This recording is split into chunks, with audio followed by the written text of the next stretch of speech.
options that are provided to council. So if council did want to send it to a public hearing, the information is provided to council on how, that would come to pass.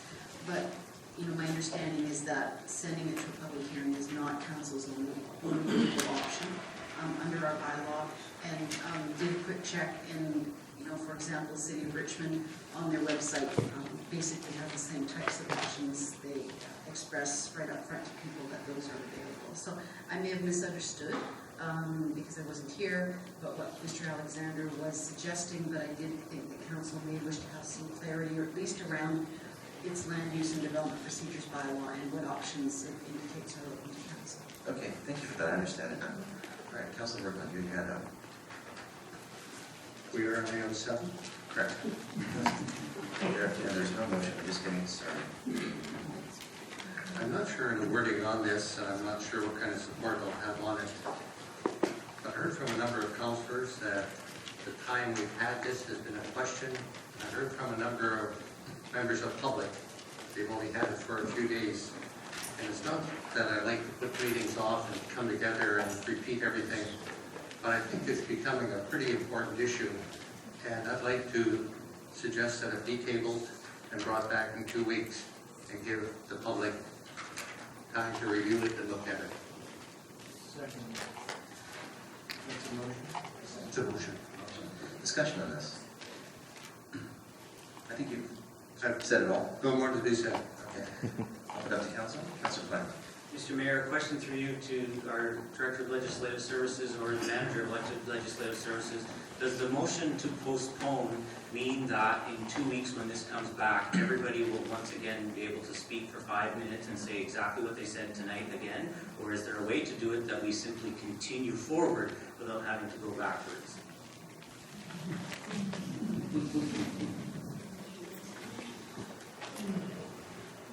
Ms. McPhee? Yes, sorry, I turned the mic right off.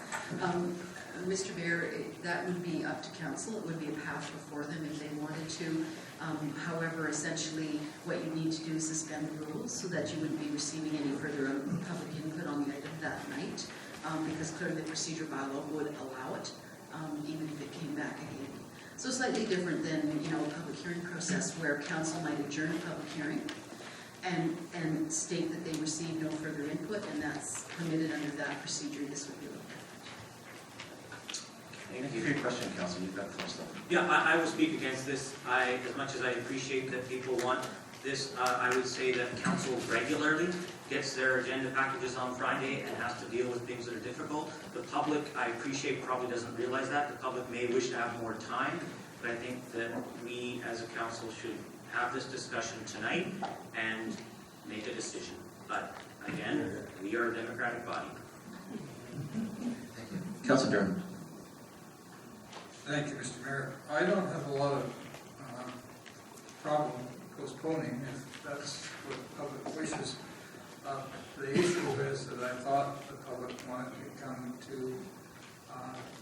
decent resolution on the EDPA bylaw, not overnight by any means, but within a reasonable time frame. The more we put things off, the longer the time frame comes. I do think if we have a rationale that we're going to postpone it so that the public can consider it more in depth, that it would be rather foolhardy then not to let the public speak again. Because if they were going away to consider it, I think they kind of want the opportunities to say something to us. So I'm not uncomfortable either way. It simply stretches out the process if we decide to postpone. Councilor Haynes. So the reason I second the motion and I support the motion is precisely for what Councillor Durham just said, is that I heard tonight that the public want to be more engaged in the terms of reference for the process around which we're going to mutual understanding, improved understanding of the EDPA and retain the consultant. I heard that there's a perception that it should be clearly independent, and there are some suggestions on how that could be achieved. I really appreciate the work that staff has done in bringing all of this forward, and I would like to see how we could protect staff from any perception that there may be some bias or other process at hand, because the people who elected us in Saanich are asking us for that type of process. We can only get there by looking at some of the suggestions. I have a 6-page piece here from a registered professional biologist, Mr. Sector. I have another piece from Jeremy Jai. There's a lot of information in here on how people are suggesting the terms of reference can be improved. And I think these should be discussed by the public, and we should come back in 2 weeks and see how the terms of reference can be retooled. In part, I was hoping that as we go through the process, instead of being a 10-month process, we might get 2 to 3 month check-ins on where's the information now, what is this telling us, how do we then implement that piece. But I'm going on a bit long. I support the motion. Thank you. Any more discussion? So the motion would be to bring this back in 2 weeks. So on that, I'll call the question. All in favor? Opposed? Councillor Plan is opposed, and that motion carries. So we'll reconsider that item in 2 weeks. Question for staff: what is the best way of publicizing this for the public and for others so that they can provide their reviews on it and their information to us? In other words, what I'm trying to avoid here is that we simply put it on the agenda on a future Friday, and then people have the same weekend again to look at it and come back with the same issues, as we all do as councillors and as members of the public. Mayor, I suppose we could post the draft terms of reference on the EDPA webpage as a piece of information. That seems to be where we put all of the information during this process. So we could post it up there along with the staff report with a bit of a text where we go with it, outlining the direction the council's given at this point. That would be useful, I think. Councillor German? Thank you, Mr. Mayor. I just wanted to mention that, I consider the postponement to be something to allow the public to give additional comment, and that's more than acceptable. I don't accept the premise that somehow staff is biased and not capable of setting terms of reference and managing an independent review. I think that's inaccurate and unfair. Thank you. Councillor Haynes? Thank you for that. In posting the information, are we able to include the correspondence that we've received so other people can see the ideas that are being presented? Is that a question for our CAO? I think yes, I'll pass that to staff for comment. Thank you, Mr. Mayor. We're all looking at each other trying to decide who should respond to that one. I'm unfamiliar with whether or not that type of correspondence is normally handed to the EDPA webpages, but if that's council's direction, that's certainly something that can be done. The other thing that the legislative manager and I were talking about is for those people who, and there are people, who have properties that may not access the website normally, we could certainly also run some display ads in the Saanich News so that people are aware that there's a draft terms of reference they need to have. I think that would be useful as well. I think my preference would not be to include the correspondence because I think it biases the report that's there. I think a report should stand on its own and should be read as is without the accompanying material because the material will only be part of the material that will make up the record for when it comes back next time. That would be my preference. Okay? All right, so we have that. So I think what we'll do is we're going to provide some implicit direction then to staff to put it up on the website, to advertise it on the website, and leave it as that, and then have it come out in 2 weeks. All right. All right, let's move on to item E8. Clerk, could you introduce the item first, please? Yes, thank you, Mr. Mayor. This next item is the removal request from the environmental development permit area from 4007 and 4011 Rainbow Street. The report of the Director of Planning is recommending the Council not support the request to remove the subject properties from the EPA as outlined in option 1 of the report. Thank you. All right, thank you very much. If there aren't any comments from staff, I'd like to ask a few questions just to give council some information. Does that like to introduce this at all? No? Okay.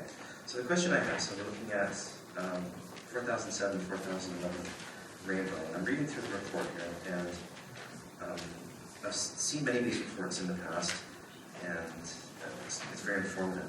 But I guess the question I'm trying to answer for myself and perhaps for other members of council and the public is that we seem to go back and forth quite a lot between this expert, this biologist's opinion, that biologist's opinion. And what I really want to get down to is the nitty-gritty of this. So with respect to these properties and these areas being environmentally sensitive, what specifically are the plants that are on this property that are relative to this condition and this application? That's the question that I'm asking.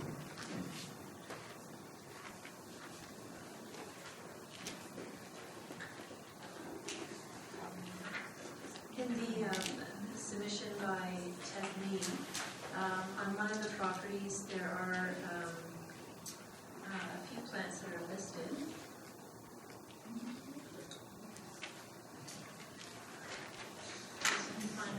It's okay, there's no rush. I want to full answer on this. Shooting stars, fool's onion plant, and Gary oak trees.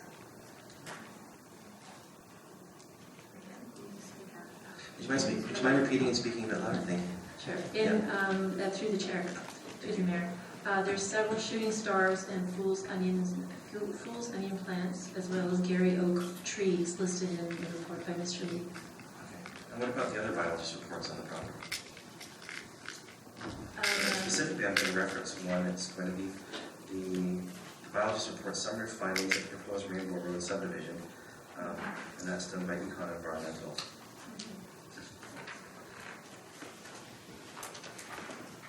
That report was for a large area adjacent to the property that's in the same polygon, it's called, the same mapped area of the woodland polygon of the sensitive ecosystem.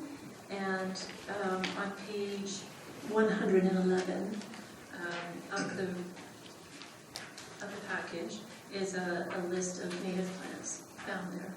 Okay. And So there's 2 pages worth. okay, thank you. So this property captured by that polygon that's referenced by Econ, or are the plants specific to the area adjacent to the properties?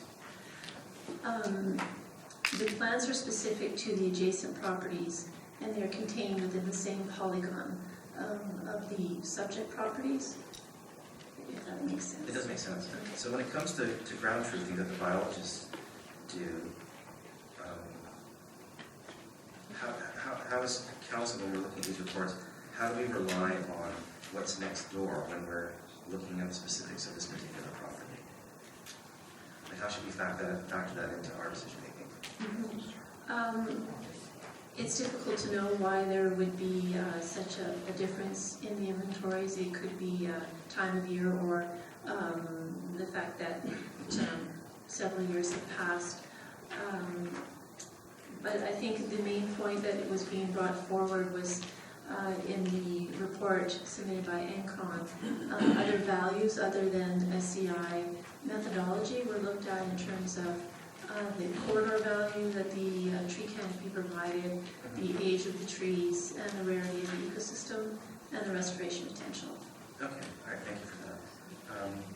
The next question that I have is about the second biologist that's referenced in the report. It's on page 7 here. It says, biologist James Muskelly, who we heard speak earlier, I'm not sure if he's still here, presented photographs and data to council at a September 28th committee of the whole meeting where the EPA was discussed, illustrating how unlikely looking lawns can actually support inconspicuous rare species or produce native wildflowers despite years of growing. And I believe his presentation largely spoke to that as well. And he was referencing my notes here, foothill sedge. So when this is left for staff and yourself to decide upon, you have the body of biologist reports to look at, and then there's expertise in the department, and you're able to go through some kind of criteria to decide what to include and what not to include. When it comes to council and a report like this, and we've got something dated from 2007, we've got references to photographs in a previous council meeting going back many months, and then we have Mr. Lee's report. How is council supposed to weigh those things against each other? We're looking at the specifics of the property. We're trying to figure out what's invasive, what's sensitive on the property. But I'm finding as a member of council myself, and I'm not criticizing the report, but I don't feel that I have enough information.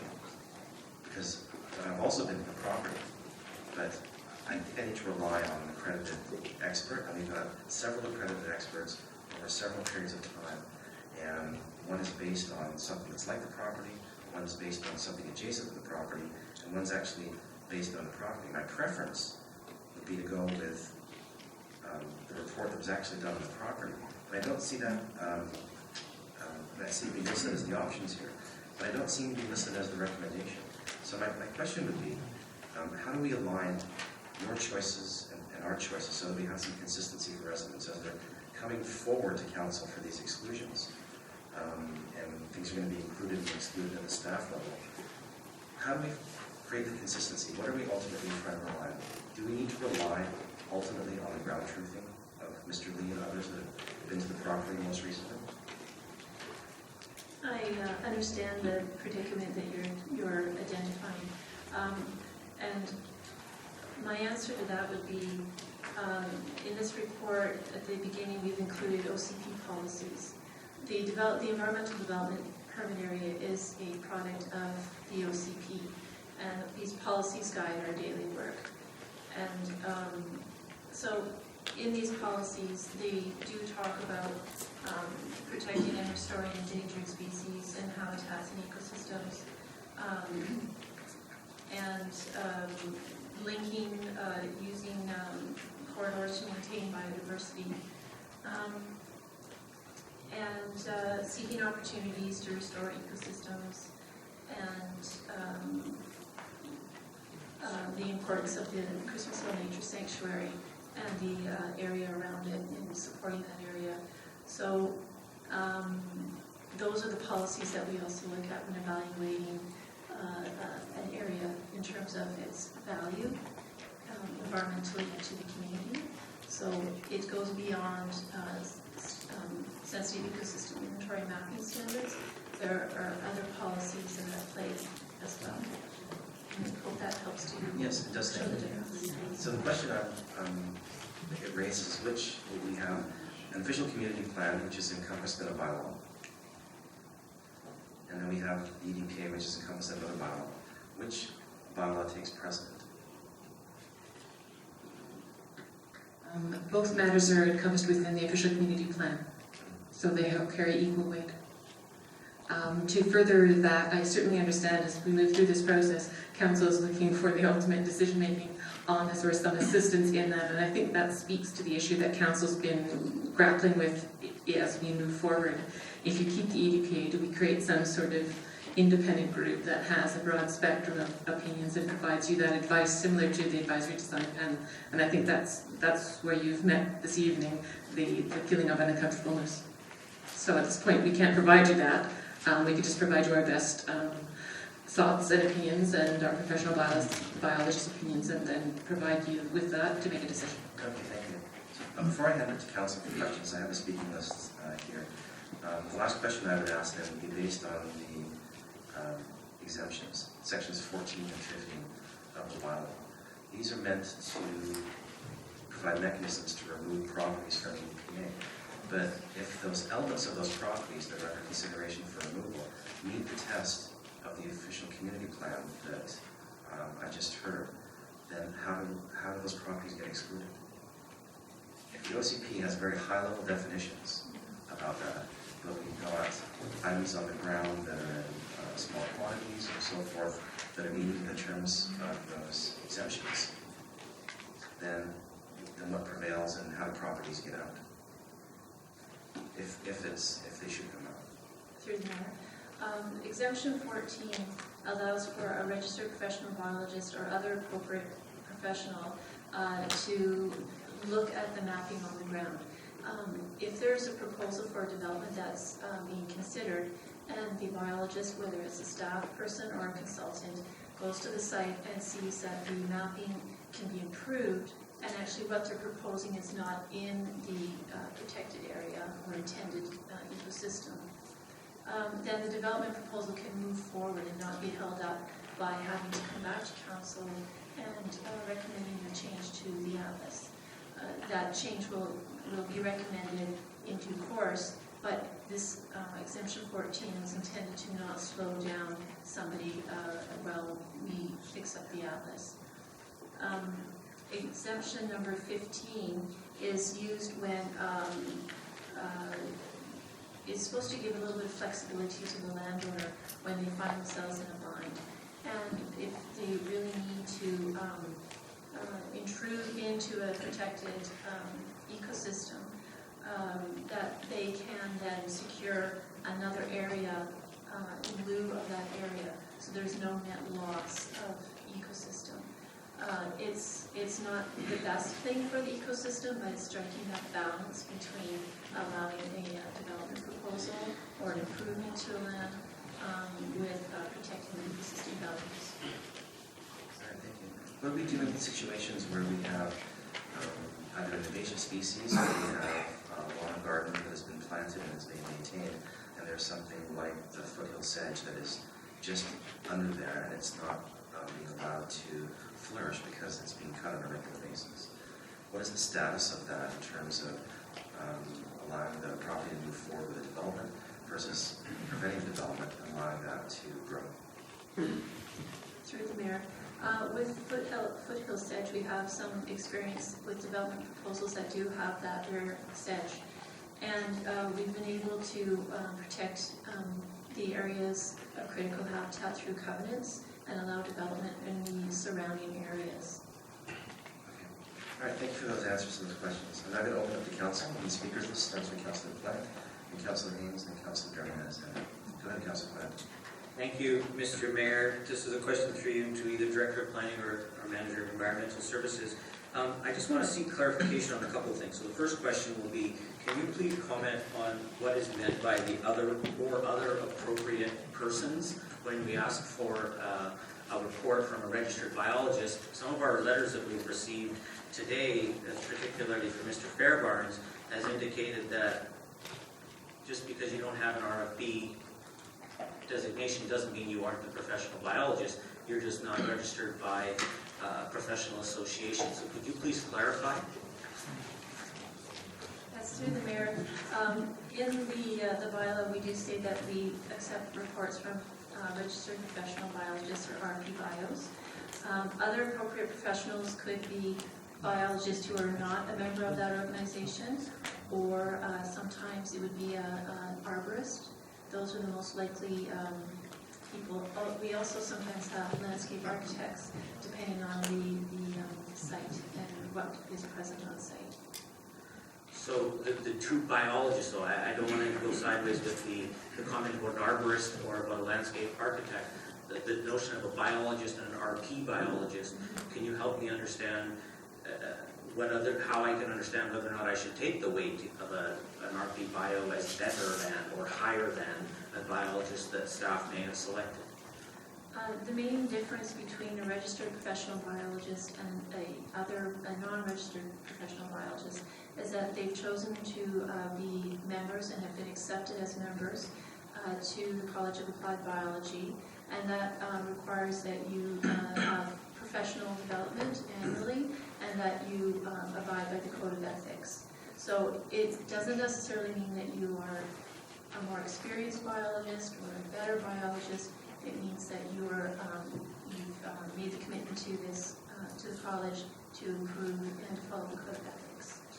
Does the Code of Ethics refer to using certain standards for doing work, or is that left up to the individual decision-making of the biologist or the RP biologist? Through the mayor, there are some guidance documents available, but the Code of Ethics does not dictate what methodology you use, just that you document your methodology and study limitations, etc. Okay, thank you for making that really clear for me. My second question emanates from a report that is included in this report by the second set of biologists that the Bull and Dijon family have forwarded to us. And I want to ask you a question about the practicality of the recommendation about that if this property was removed from the EDPA, that some sort of measure be put in place to protect the Gary oak trees that are on the site.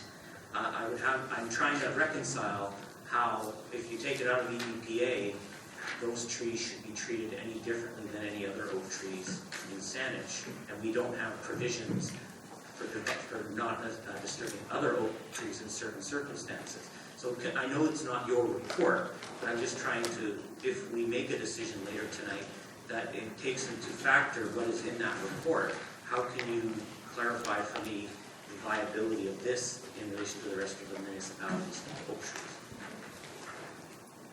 Through the mayor, in this report, which I believe you're talking about the sector Correct. Report, it does make a recommendation, depending on which of the three reports you're looking at. One is for a notarized statement of commitment from the property owner,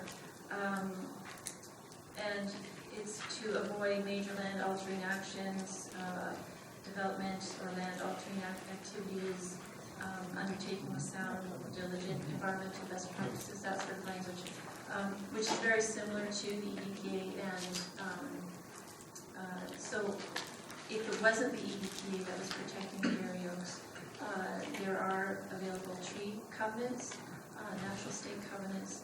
The tree bylaw would only protect trees over a certain size and a certain species. And if there was a development application, then it does open the door for tree removal in the building footprint and as we heard earlier this evening, servicing corridors, roads, etc. Okay, thank you. My last question is actually to our CAO, and Mr. Mayor, your comments earlier about OCP versus the bylaw made me think of this. So the question I would ask is, my interpretation of the OCP as a 16-and-a-half-month councillor is the OCP is our guiding document, but that the actual bylaws are the rules that we operate on a day-to-day basis. That the OCP is aspirational, it's the high-level thinking of where we want to be, but the rubber hits the roads in the actual bylaw. Is that a correct understanding? The Director of Planning can help out here, but the OCP is a bylaw. Correct. But as far as guiding principles, I'm trying to, because if we adhere to the guiding principles, they are of the OCP, they're in contradiction to the bylaw, which says they're in contradiction in how we would interpret it, in my interpretation tonight. So that's, I guess what I'm asking is, someone earlier said they're equal, but surely if they equal, then when this bylaw was passed, it would have had to have been identified as being incongruous potentially at times with the bylaw's option 14 to take properties out, because you could say any property potentially could be this way. One of the things that I just would turn it over to Sharon in a moment, but I'm not sure if there's some confusion about what exemption 14 and exemption 15 give or other operational laws to the bylaw. And they're not, those exemptions aren't to take properties out of the bylaw. They are to give flexibility in process to move things forward if there's development happening. And I think the manager did a good job of outlining that. To take properties out of the bylaw requires council to adjudicate a change to the bylaw. And from staff's perspective, for council to adjudicate that, you must take into account all of the information of the OCP, as well as the specifics of the EPA file. And that is why I would hasten to add, the recommendation that staff brought forward includes all of that. And it's included a recommendation not to take it out on the basis of all of that guidance that's given. So the question then is, why in the currently written EDPA does it not reference the official community plan, or does it? I've looked to the technical experts in the wording of the bylaws. Answer that.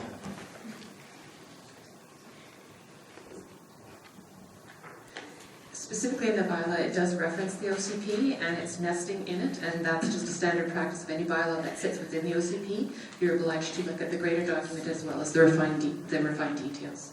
Okay, thank you very much. Thank you. Councillor Haynes, you're up. Thank you very much, Mr. Mayor. Thank you, staff. I had a couple of questions to clarify. Some of them have been covered by my colleague.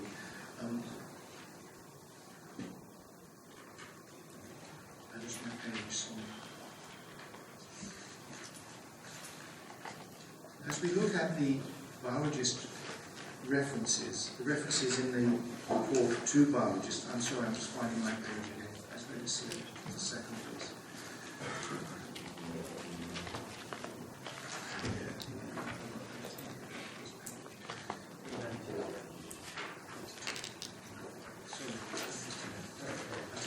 Change page to follow the yeah, okay, page 90. So, when I look at the staff comment and you reference Dr. Adolf Sesko, and that he determined that although the ecosystem on his property was disappointingly degraded, there are enough attributes to warrant protecting the area and investing in restoration. And then I turn to Dr. Sesko's report. Now, he wouldn't have been talking about this particular property, he would have been talking about the neighbouring properties. And I go to Dr. Sesko's report, and he says that the Seskas did not observe any rare plant species during their surveys of the 3 properties. Although there are mature Garry oaks occurring on the property, the understory consists mostly of a dense growth of aromatic grass species, which has almost completely eliminated the occurrence of indigenous oak-associated wildflowers. Therefore, there are no intact plant communities occurring on the property either. Then he says, although the sensitive ecosystem inventory indicates several woodland ecosystems occurring on the site, these areas have been seriously compromised by the presence of aggressive introduced species. So I'm struggling